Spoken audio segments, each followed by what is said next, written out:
Well, welcome everybody to today's Clarity coaching session. My name's Kira Love, if it's the first time that you've been here or if you're watching this back. Today we're going to start with a bit of a follow-up from last week's session. So if you did miss that, I would recommend that you catch the recording. Because week to week, we're going to bring our focus back to some simple strategies, and we're going to carry that theme throughout every session. What I decided to go away and create after last week's session was an actual worksheet that you can have with you every single week when we do our strategy focus, because I want you guys to sit here and listen and take notes, and like we listen to podcasts and we're like, oh, that's a great idea. But I really want you to take action from these sessions, and I really want you to be able to measure and see your life shift as a result from being accountable to these simple strategies, okay? If you didn't print this out, that's totally fine. Just use your notebook today and you can print this out after and fill it in after. And you may want to go back and fill in your notes from last week too. I'm sorry that the light is really bright. So I wanted to start by recapping and having some shares this week, okay? So remember, each session, we're going to have a focus on business, life, and relationships, and helping you to up level in all of those areas. So one of the things we did last week was rate ourselves where we feel like we're at in those areas. And it may have been a specific area within those areas. For example, your significant other relationship, or your mother-child relationship, or a sibling relationship. So getting specific about an area that you want to upgrade. And then you guys all came up with a strategy that you were committed to implementing through the week in order to shift. And remember, we're not looking for a 5 out of 10 to jump to a 10 out of 10 in a week. That is so unreasonable. The way to expand in consciousness and grow and grow into the life that you want to create is stepping stones. And so all I'm looking for is a 0.5 of a shift. If you got 0.5 of a shift this week, it means the strategy worked. If you did the strategy and you didn't get any shift in how you feel in that area of your life, then the strategy didn't work. But what did work is realizing the strategy didn't work. So it's not an opportunity to beat yourself up. It's an opportunity to self-reflect and say, well, that strategy actually didn't make an impact. So I'm going to choose a new strategy this week, so that we can test and measure that to see if I get a better result that way. Now, I had some reach outs from some really pretty impactful results from these strategies. So Lex has offered to share. If you had a really great aha moment or shifted the needle more than what you, or even just shifted the needle and you didn't expect to, or you're excited that you did and you want to share, please let me know in the chat. Lex, we'll start with you. I loved what you reached out and shared with me, because it just really goes to show the power of choosing to focus on showing up first. So often in our relationships, we focus on what our needs are that aren't being met, and then that builds resentment. But when we're willing to give the thing that we're wanting to receive, that can be the magic that unlocks the beautiful flow-on effect of you actually getting your needs met without asking, because we know that men are resistant to us asking, right? It's a strategy that generally doesn't work unless you have a highly, highly, highly conscious partner, which is very rare with men, okay? Because it's not really an instinctual for men. They're not as emotionally intelligent as women, okay? So, and that's just a natural biological difference. That is not an insult by any means. They have their gifts that we aren't as good at. So, Lex, I would love you to bring yourself off mute, and I'll spotlight you and share with us what, within the realms of what you're willing to be vulnerable, what you felt your challenge was around your relationship, what was the strategy you decided, and then what was the impact that it created. Hello, hi. Yeah, so for me, from last week's call, the relationship I wanted to kind of focus on was with my husband, and something that's been quite a challenge for me. I've been doing this for 2 years now, and it's not that he's unsupportive, but he's not a cheerleader about what I'm doing. He gets and I understand it, he gets frustrated and not further along, maybe spending more time than financially you can see for the work put in. But I really love what I'm doing, so I keep going anyway. And after last week's call, because I knew I had the sales boot camp coming up on Saturday, and I'd already kind of booked in that I was going to do that and he would take hold of the kids, so I'd be able to do that for the 4 or 5 hours in the afternoon. So last week he had a particularly busy week at work, and a couple of the nights I said to him when he got home, like, I'll do bedtime and don't worry about it, like you should go do, like, he does inline skating and plays hockey with his friends, and I was like, just go out. And like twice on like the Wednesday evening, the Friday evening, he went out and did that, just went skating with his friends. And I was like, okay, this is good. Like, I did my little thing, and I've done it before where you try and go first, but then you kind of just go, oh, it's hard to stay in doing that all the time. But I was like, okay, I'll just do it. And he did come back in a better mood and was way more like chirpy, because I know sometimes work can get him down. So I was like, okay, I'll try and put some positivity in there. And yeah, so when it came to Saturday boot camp, like I've done a few before where it's like 4 hours or so on a weekend and he'll take the kids, but I'm still interrupted. They're like in the house and coming in to see me and stuff like that. Whereas on Saturday, he literally took them out with picnics to a park and like left the house for like 4 hours. So I had a good chunk of time where I could actually just really focus and do what I wanted to do. And then like made the kids dinner, and like he's good in the kitchen, he helps with that stuff, but he just took care of it. And yeah, then when it came to like kind of 5:30, 6 o'clock and they were all eating, he just brought me a plate of dinner. Like I was at my laptop still working, kind of half expecting that I wouldn't be able to do the end and I'd have to watch that back and help, but he did it. And he like brought this plate of food for me and was like, okay, you finish off your thing. And I was like, what happened? You know. It was so yeah, it was just really cool to see him being more supportive. And like, whether he thinks I'm doing a hobby or not, like he could see that I wanted to do it, and because I encouraged him, he was like, yeah, you finish it. And actually it turned out that by the time it all finished, the kids weren't fully in bed, so I helped with like reading and story and stuff. But the fact that I had that was just, yeah, it was really, really cool. I love that.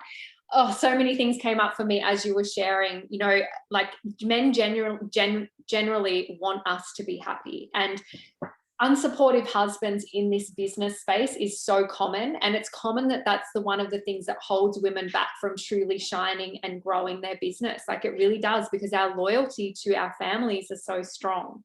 And it can be one of the greatest resistances that we feel in growing a business in this space.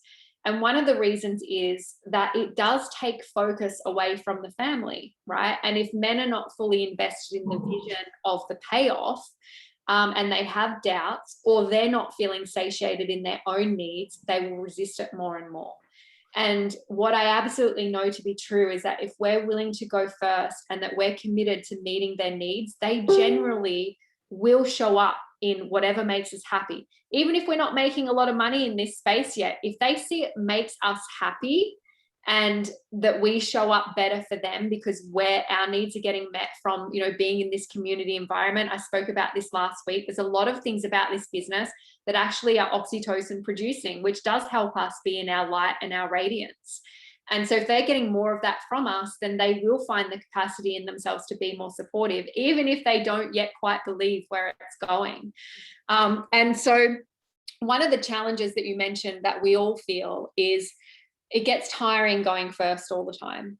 And this is where I've come to resolve within myself, is the fact is women have, because of our brain structure, we have more emotional intelligence in general capacity.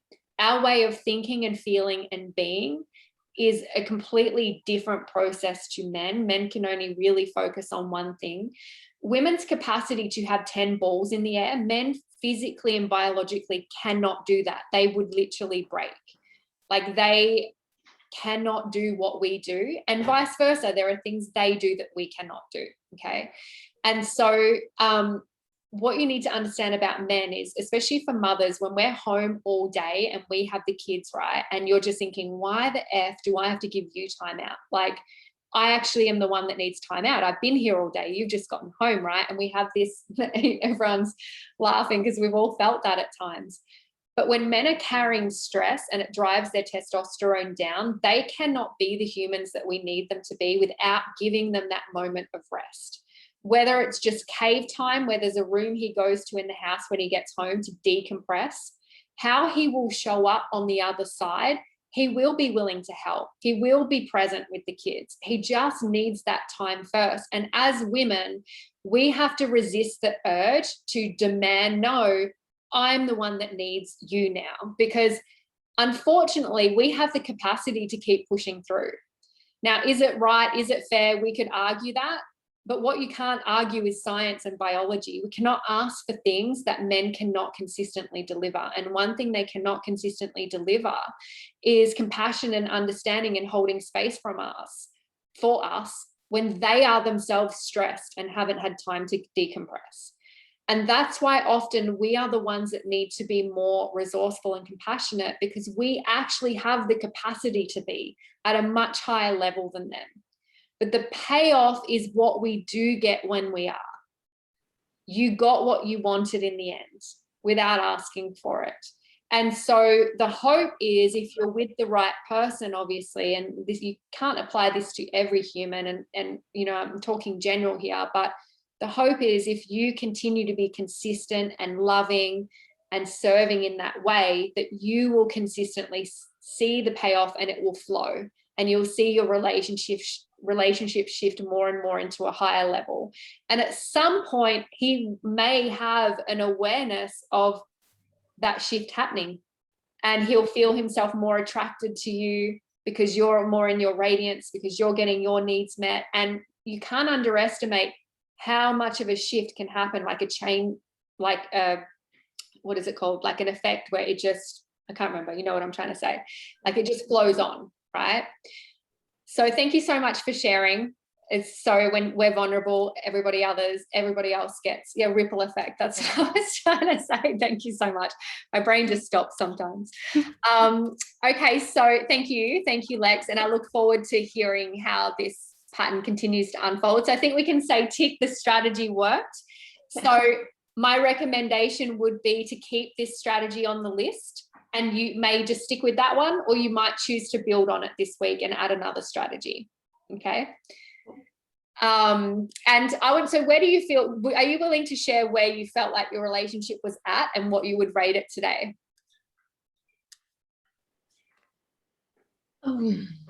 That's a big question.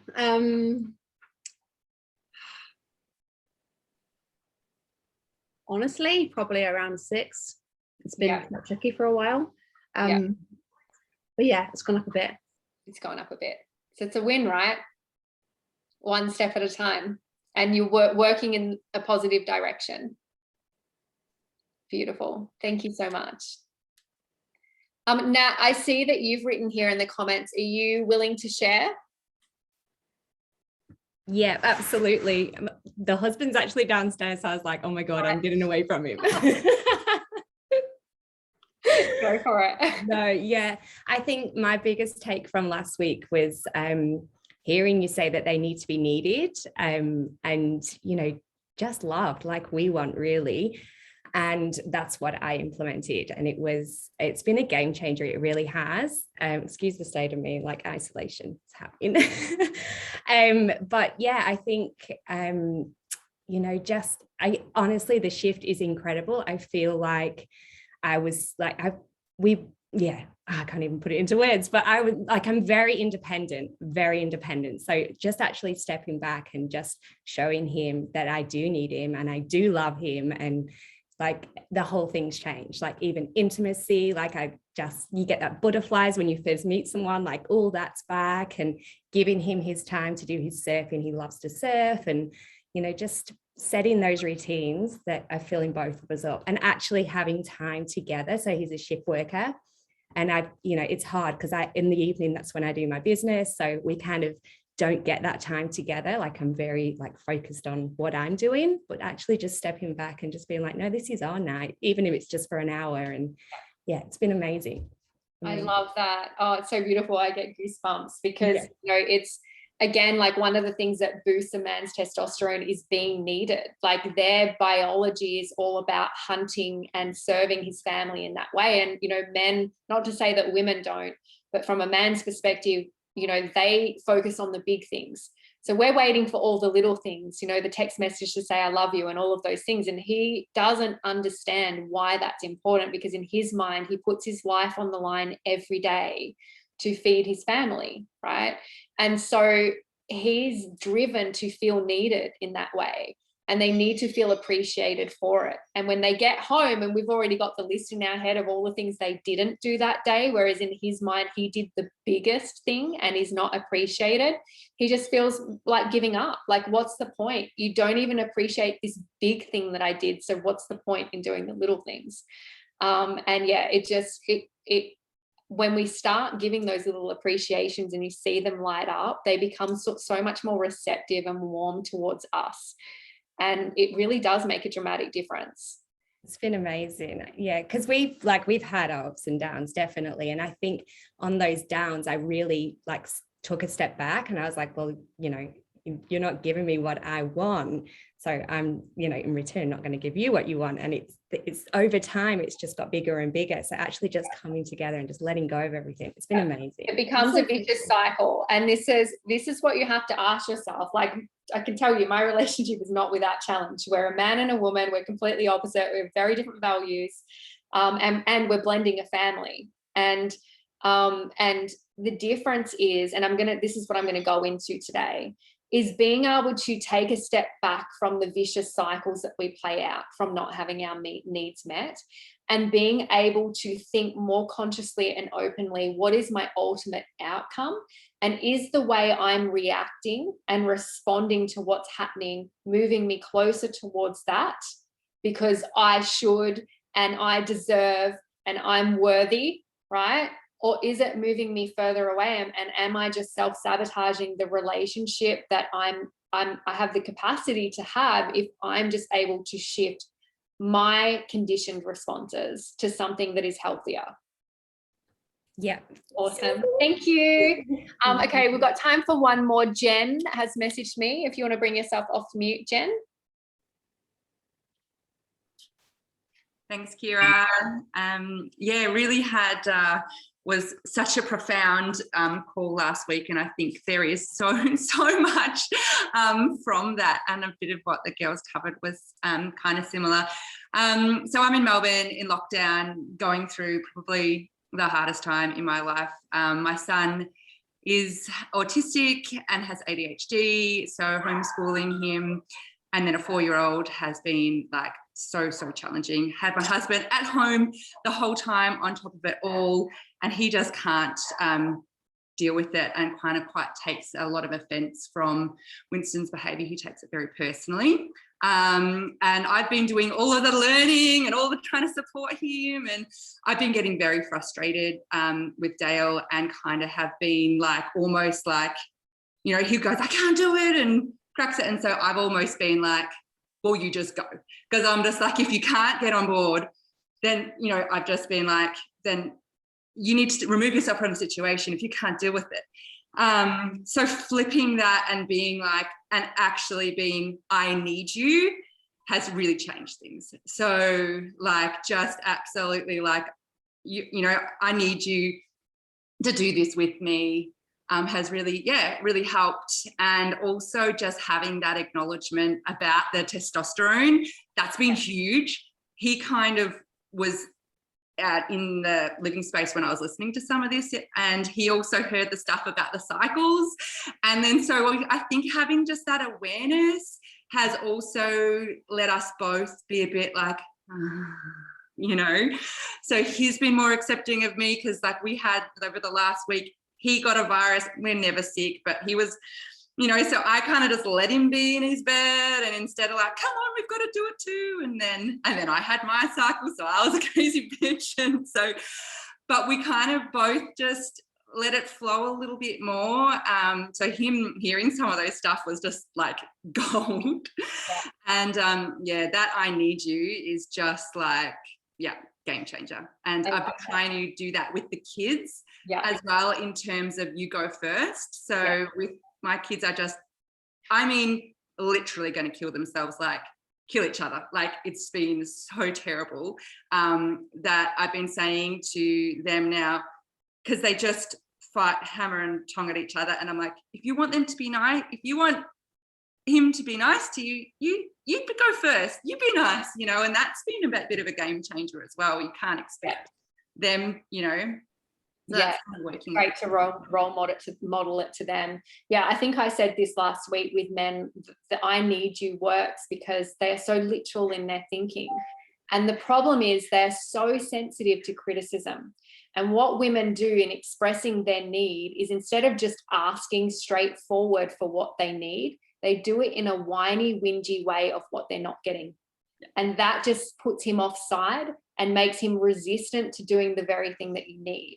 Whereas when you come in your vulnerability and you're just like, I really need your help with this, and sometimes it's like, is that a reasonable expectation? Is that something, you know, if it's something that needs to be done in the next 24 hours, you know, ask permission. Like, is that a reasonable expectation? Do you feel like you can like show up for that, right? Like get their commitment.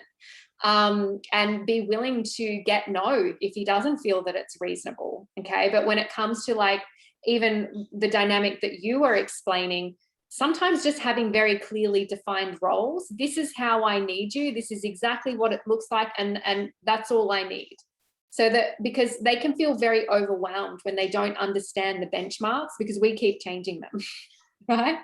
We keep changing the signposts along the way according to how we feel that day. So, you know, we have to be accountable for that as well. But yeah, once you can get better at asking for help, because as women, we've been told to be independent and don't ask for help. But the truth is, we get really resentful when we don't get it. But men are not mind readers, and they're not going to give it unless we ask, because as a man, he would ask if he wanted help. So he can't understand why he should be a mind reader or how he could possibly be. We have to spell it out in a non-needy, non-judgmental, non-whiny way. Beautiful. Thank you so much for sharing, Jen. All right, so lots of great comments here in the chat. Thank you, ladies, for sharing. It makes it so relatable for others, and how like these simple changes can make such a big change. Hopefully you had some great shifts in your business and your life as well. Did you guys let me know in the chat, did you go away and actually implement some life things for you to boost that oxytocin and to start feeling better within your being, reduce your stress levels, up your happiness and your beautiful radiance? I did some stories on that yesterday and actually shared some screenshots of things that women can do and things that men can do to help you boost that oxytocin, because that's when you show up in your most radiant, flowing, harmonious self. Okay. And with a lot of things around us impacting our stress levels right now, it is so important to schedule that stuff in your diary to bring your stress levels down. Otherwise, every area of your life will be impacted, especially your relationships. Okay. So at the end today, we will, I'll just explain this sheet. I put a little I am box at the top because I've found helpful week to week. Sometimes there'll be a specific focus that I'm going to choose to resonate in. For example, some of my main focuses are I am flexible, I am playful. Be great if you had one for each area. So one for business might be I am calm courage. I am, you know, a servant-driven leader, like whatever is resonating that you need more of that identity that week. Okay. With your relationship, it might be I am a sanctuary for my partner. I am his peace. I am love. I am radiant. I am standing in my radiance each day when my partner comes home. Like, what is the thing that you need to remember? And same with your life. Okay. And then also we've got the where you can rate yourself week to week, the strategy, the actions you're going to take, and then the results. Then you get to write your outcomes down, because I thought what was beautiful is if you all went and got yourself a folder, and every week you actually record this and self-reflect and journal and see your progress as it unfolds. Self-reflection is so freaking powerful. I'm actually writing a book, Danny and I are together. When we've had breakthroughs from our challenges, we've had these incredible downloads of like, wow, like if people could see this and understand these shifts. And I've actually been documenting it, and it's from my self-reflection on like noticing patterns within me, noticing the shift when I make it consciously. We're going to talk about how to do that today, and then what the outcome is. But if you don't self-reflect, you don't journal, you don't record this stuff, then there's no real expansion or growth. Okay. So, and then there's a sheet for you to write coaching notes. So if you did print this out, you'll be using this today to write these notes. And then in your folder, you'll have a nice, beautiful map of every weekly session along with your accountability notes so that you can refer back and make sure that you're implementing these strategies week to week. Okay, so what we're going to work on today. So next week, I have one of my dear friends, Tiana, who is a human design and alignment coach.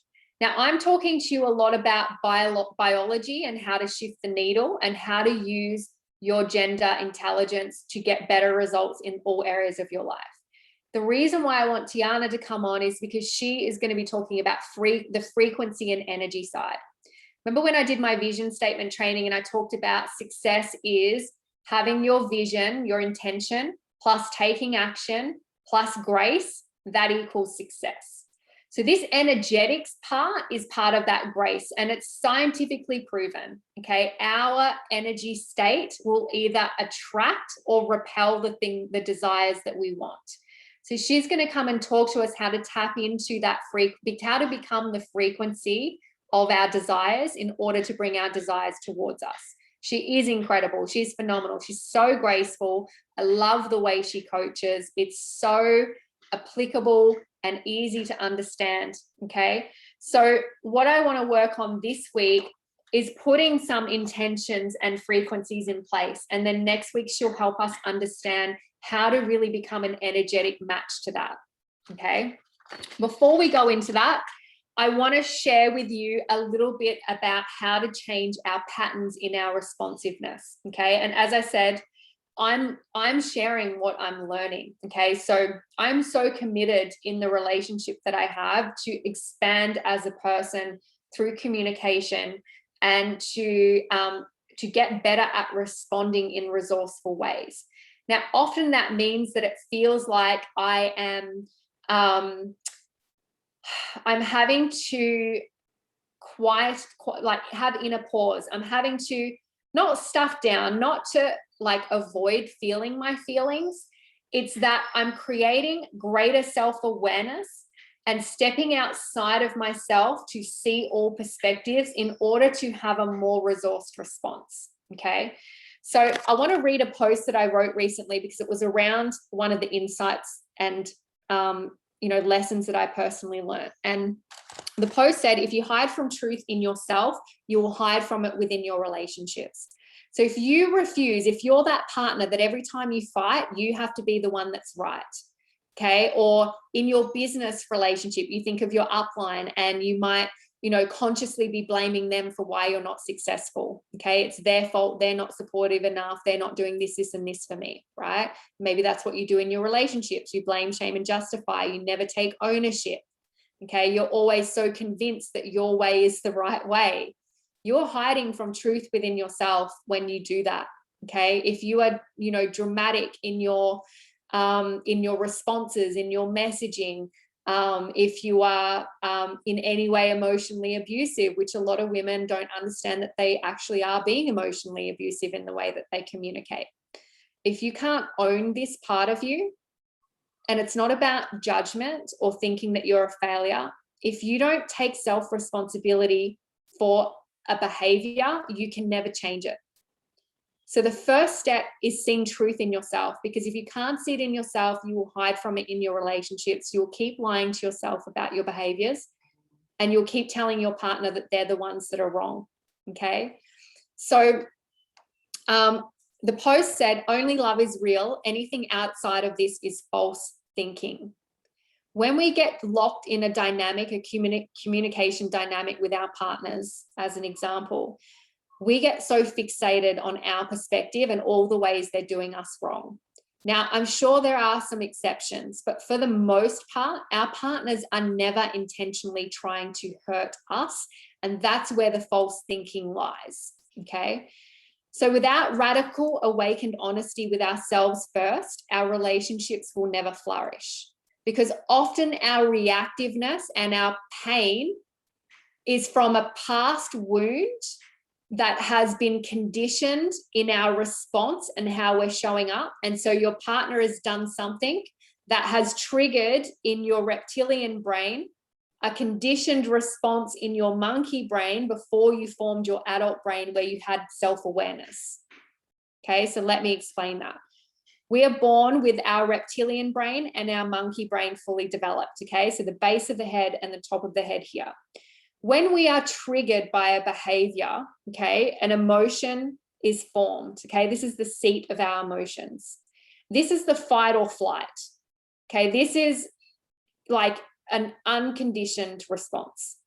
Okay, so for example, if you touch the fire when you're a baby, you already know that it's hot. Okay, you remove your hands.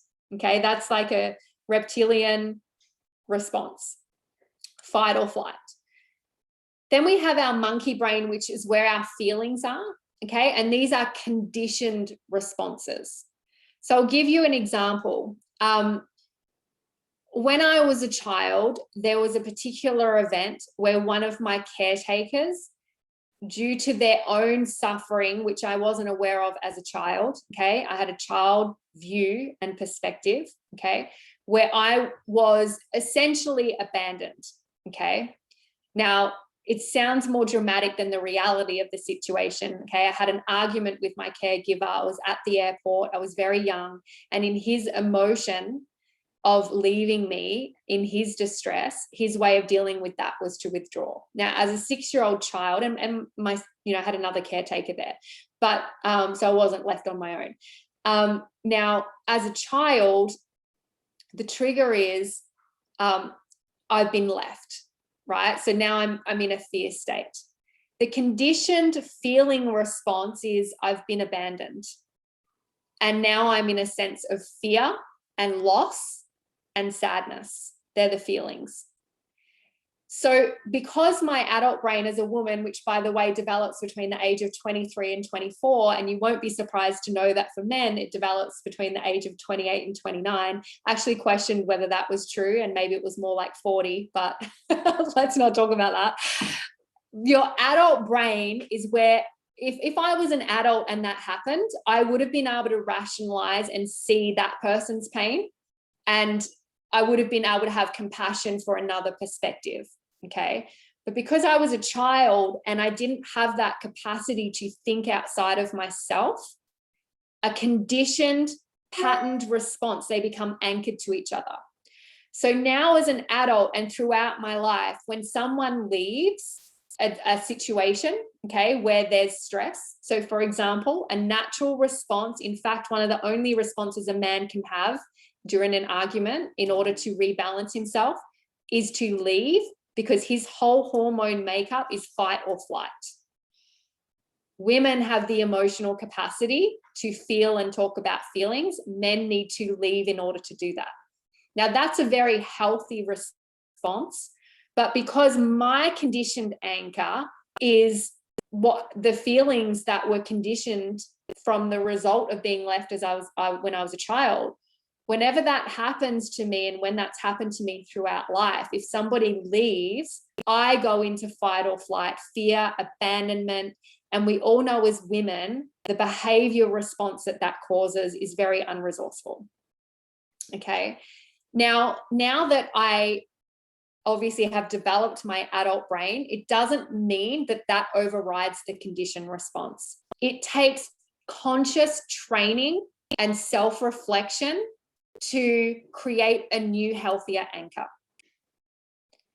So when I'm dealing with conflict with anyone, right, but obviously especially with relationships with men, I've had to be very conscious in self-soothing and understanding the emotion that I'm feeling from the trigger of being left is not the truth.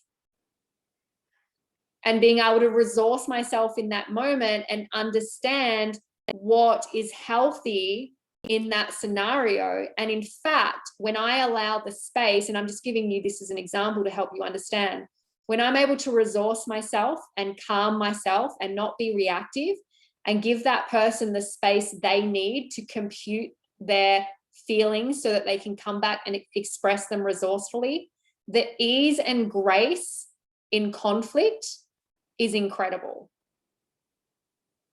And this is how you can change and repattern the behavior dynamics that you might have within your relationship.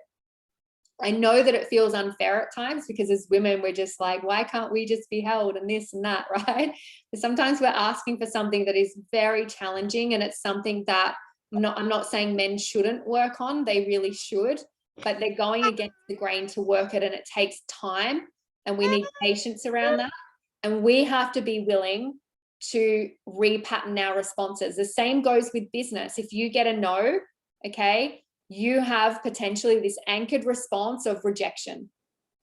But if you actually self-reflect and you come back to your true self, okay, in your true self, you will understand that you weren't rejected at all. It actually has nothing to do with you.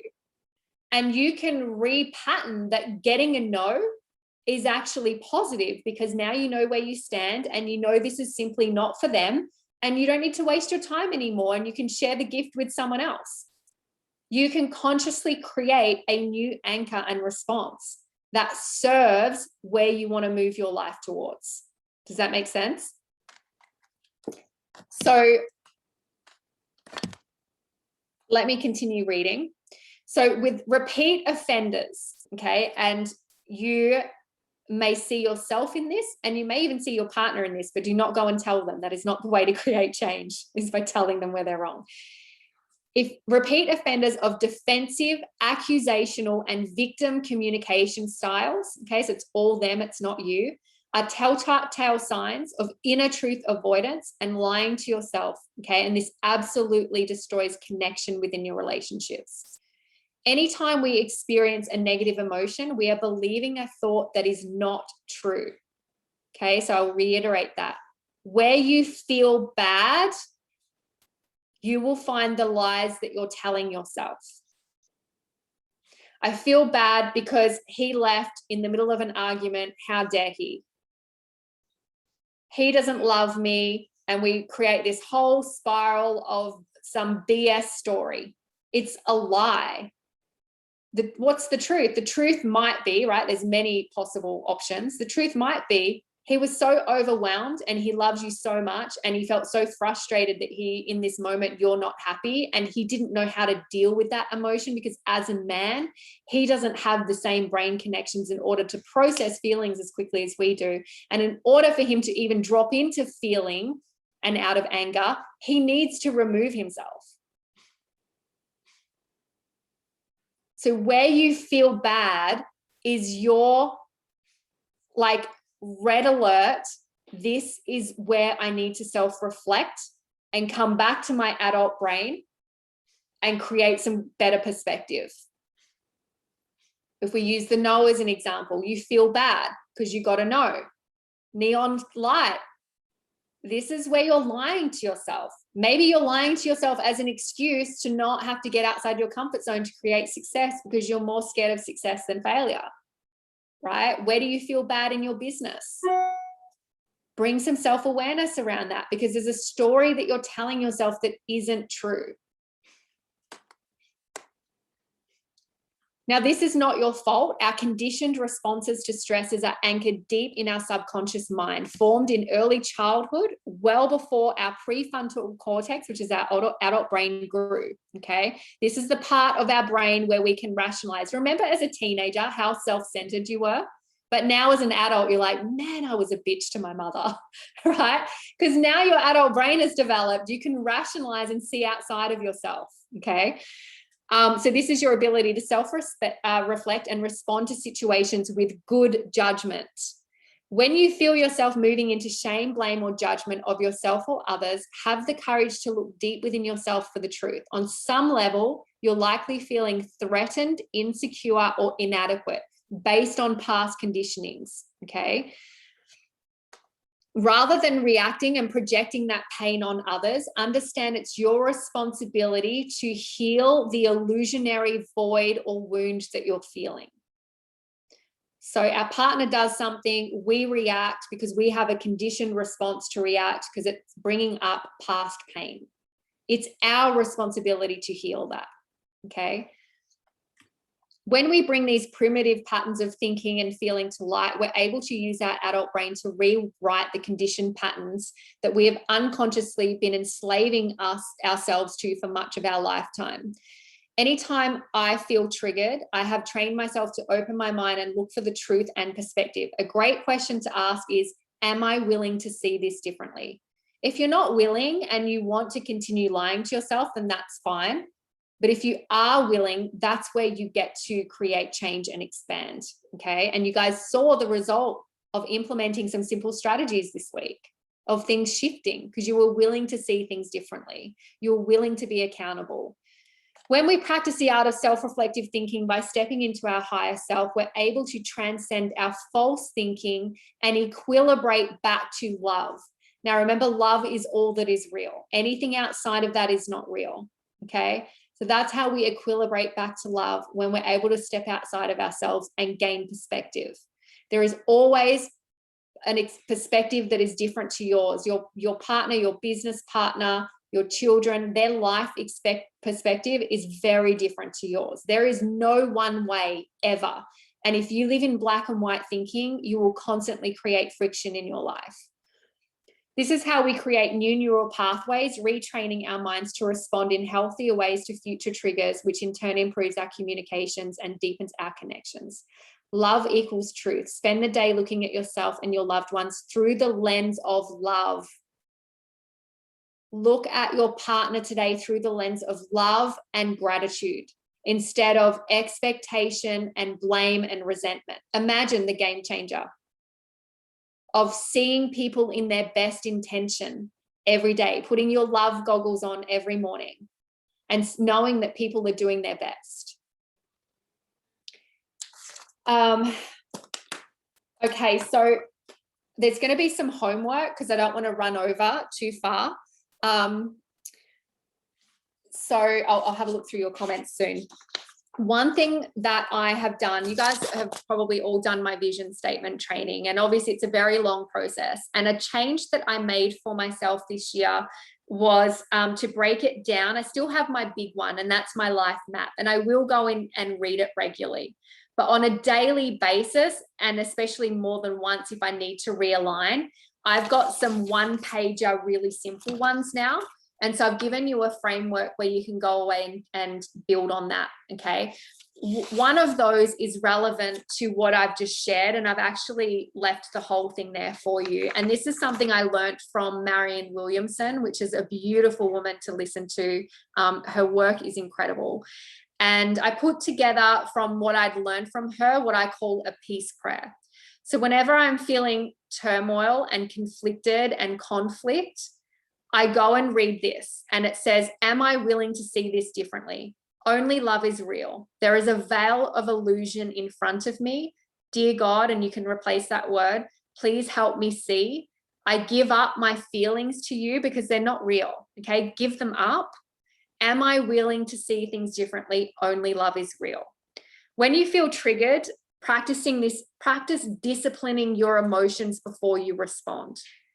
If you can make a commitment to yourself to pause before you respond, to go and ground yourself, gain some perspective, take a few deep breaths, read something like this, remind yourself that there's a veil of illusion and everything you're thinking and feeling is not necessarily correct. And are you willing to see it differently? Your resourcefulness in your responses will absolutely be a game changer. And again, this applies to business, this applies to everything. When you're feeling bad, take an inner pause before you choose how you're going to respond, okay? It will help you self-regulate and discipline your emotions, which is something women really need to do. Most men have a very great relationship with disciplining their emotions. In fact, they're probably too far on the other side where it's hard for them to feel, whereas often we play way too much into our feelings, and often they're not based in reality.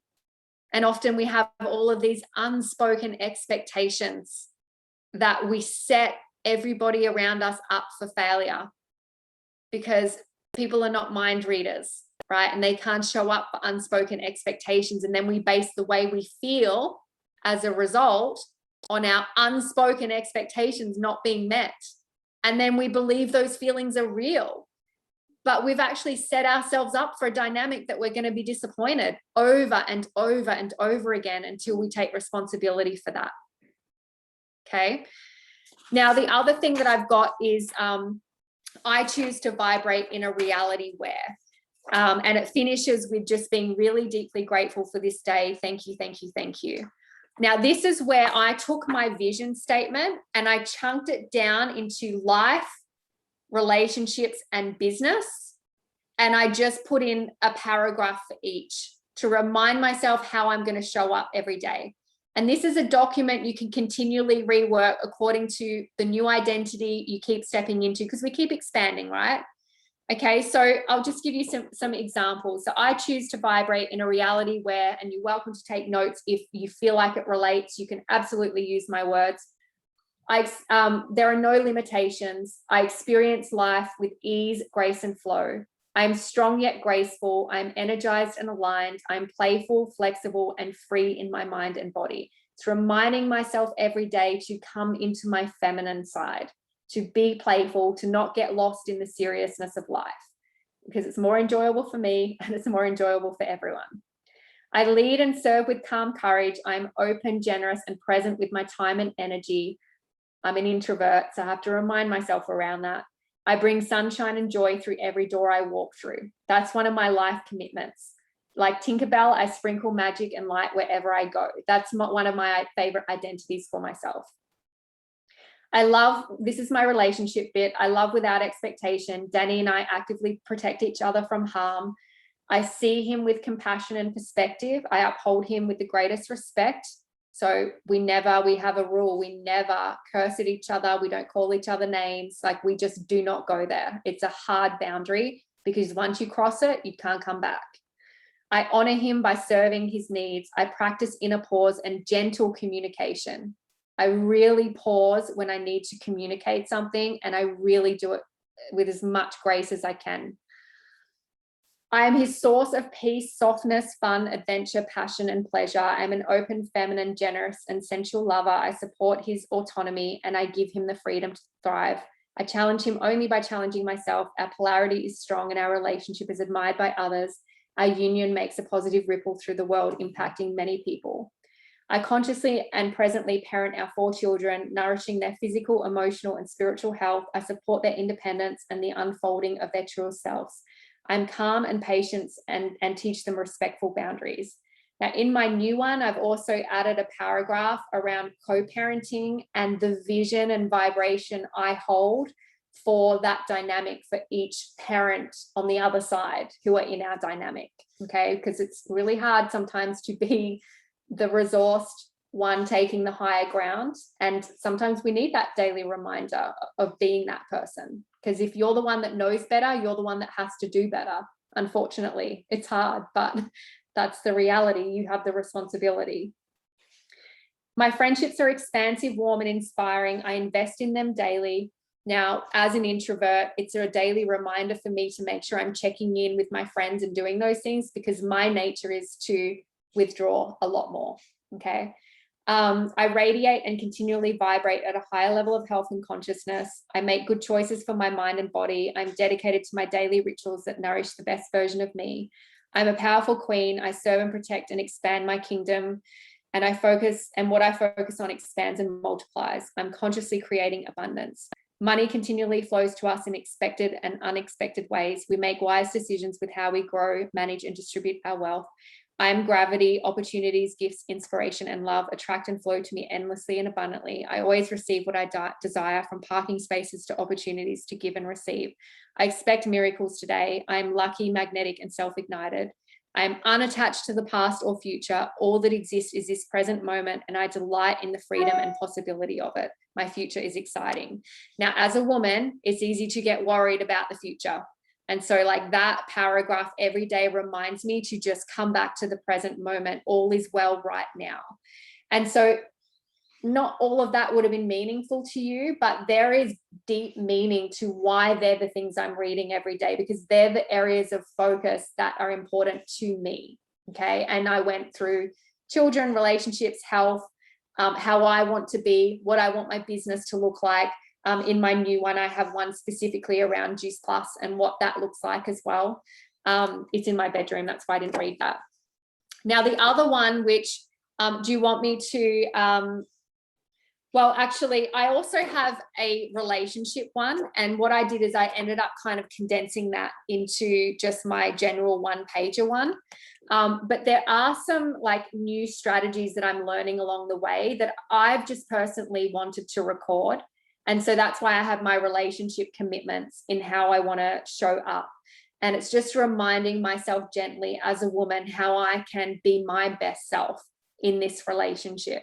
And so I've also given you a sheet where you can start recording some of those things. So if I share something that is really meaningful to you, like for example, we actively protect each other from harm.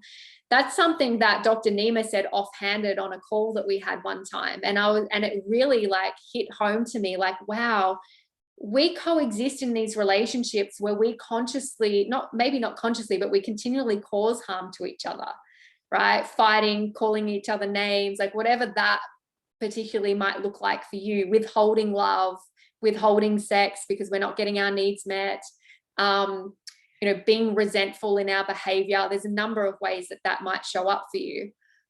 And if we were committed, I thought, as a couple every day to actively protect each other from harm, it causes you to be more self-responsible. It causes you to ask yourself, is this behavior response protecting my partner who I love, who I cherish, who I've chosen to spend my life with? Am I protecting him from harm, or am I causing more harm, which ultimately harms me? So that, for example, is one of the things that I've written there, okay? One of them is I respond rather than react to challenge. Rather than creating drama when I feel stressed, I journal my stress and challenge and give time to let it go. Quite often, if you just go and journal it or you talk to a girlfriend, you no longer need to get it off your chest to your partner and cause disconnect. That has been an incredible strategy for me, is I will write what I really feel like saying in my notes and I won't send it and I won't say it, but I get to get the feeling out. So this is a form that you can write in strategies that you like along the way, just to bring yourself back to balance. Trust me, I'm not perfect. You will never be perfect. But when you get off track, it's a way to bring yourself back. Okay, so I hope that you will utilize them. And as I said, if you spend the time between now and next week thinking about some words to write in there, and it might just be one paragraph, it doesn't have to be the level of commitment that I have. But remember, what you focus on, you attract. And that's what I have written on the first form on top. I am magnetic. My focus is my manifestation. And that's what I want you to understand so deeply and profoundly from these calls, is what you give your energy to, what you focus on is the exact thing that you're going to bring into your life. And so if you can consciously and intentionally every morning choose your focus, your life will start shifting and you will start drawing in the things that you want more of. And I've got Tiana on next week to come and share with us on a deeper level how energetically that applies. Okay, we're doing the tasks and she's going to come in and help us understand why it works. So what I'd like you to do to wrap up, we don't have time to do it on the call now, and I really hope that you value yourself to take the time to do this, is to rate yourself again in the 3 areas, come up with a new strategy. If you are on the sales boot camp on Saturday, there are a million strategies that you could apply to your business this week, ideas, or watch last night's team training, same thing. Commit to the action that might look like. You might expand, well, the strategy is to make my partner feel more appreciated. So the actions that I'm going to take is I'm going to send him 3 messages over the course of the week, letting him know specific details why I appreciate him. When he walks in the door from work each day, I'm going to put everything down and walk up to him and give him a hug and, you know, share my radiance and happiness with him that he's home. And then I'm going to say, babe, go and take half an hour time out, go and breathe. And when you're ready, come and join us. They might be your actions. Okay. Then I want you to, you know, if you've got some specific results as they're happening, then journal them, journal the outcome. Okay. And then you've got on the back self-reflection for the week. And you might use that. Maybe you have an argument with your partner. Maybe you're feeling resentment to your upline for some reason, and you need to get some perspective, okay, on, you know, what might be going on for them, and like, why am I feeling this way? But like, you know, how can I, you know, obviously they're not intentionally not showing up for me. I know they're a good human. I know they love serving. So where can I take responsibility, right? So self-reflection. And then there's a gratitude space as well. And then you've got the templates to put together your own little just vision. Just do it in dot points, just those daily reminders. Is that helpful? I hope today I've been able to serve you. I know I tried to jam in a lot, and I'm sorry we don't get to work on those things together. Please, please, please take the time to be committed to yourself. I know we can't be accountable in asking everyone for their results and did you do the behavior? You need to have that self-responsibility, but just showing up on this call is your accountability. And, you know, like, and we love to have you guys share as well. So every week I'd love to have 3 shares on how you're shifting the needle with this stuff. Okay. Remember, 1 strategy a week. If you have the capacity for more than that's cool, but we all have time for the things that we value. And I'm trying to take away the overwhelm of moving towards the life that you want is just 1 small step every week, 1 small shift. It's all we're trying to achieve. In 12 weeks' time, imagine the transformations that could happen. Okay. Thank you so much, everyone. Thank you for your beautiful comments. I will upload the recording if you want to go back over or send it to team. Just keep an eye out in Team Empowered. I might add worksheets if we're working on particular topics. So I would recommend you might want to go and get yourself a little file or something so that you can keep all of this in one place and treat this like you've spent $5,000 on 12 weeks of coaching.